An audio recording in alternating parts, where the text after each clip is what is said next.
तर नमस्कार सगळ्यांना. पुन्हा एकदा नवीन व्हिडिओमध्ये मी तुमच्या सगळ्यांचे मनापासून स्वागत करते. आपण बनवलेल्या जेवणाचे जर एखाद्याने कौतुक केलं तर आपल्याला फार आनंद होतो. खरं तर ना, कौतुक करणाऱ्याचं मनच खूप मोठं असतंय. खरंच ही खीर चवीला एक नंबर झाली होती. अगदी गावाकडे महाप्रसादाला जशी बनते तशीच झाली होती. एकदा ही रेसिपी नक्की ट्राय करा आणि मग कमेंट करून सांगा की कशी होती ही चवीला. तर यासाठी मी काय केलं होतं, गहू जे होते ते स्वच्छ निवडून घेतले आणि रात्री त्याला रात्रभर भिजत ठेवलं होतं.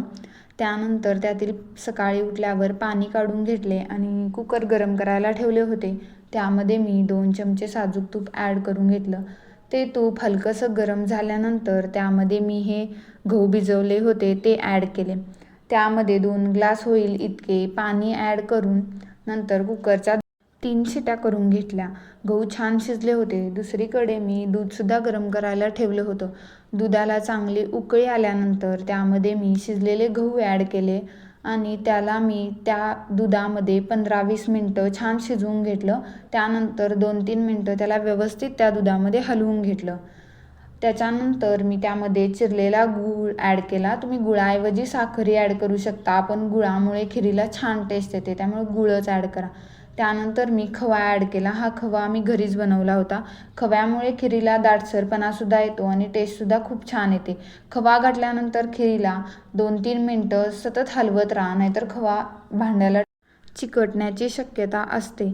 त्यानंतर त्या खिरीला व्यवस्थित उकळी येऊ दिली. त्याच्यानंतर मी ड्रायफ्रूट्स तुपामध्ये जे फ्राय करून घेतले होते ते त्यामध्ये ॲड केले. इकडे खारीक भेटत नाही म्हणून मी ओले खजूर फ्राय करून त्यामध्ये ॲड केलेले आहेत. तुम्हीसुद्धा जर तुमच्याकडे खारीक भेटत असेल तर ती ॲड करा. त्यानंतर या खिरीमध्ये मी शेवटी वेलचीची पूड ॲड केलेली आहे.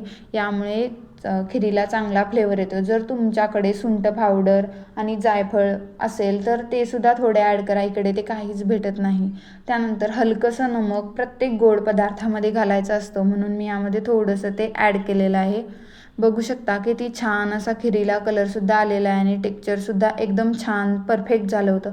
व्हिडिओ आवडल्यास एक लाईक करा.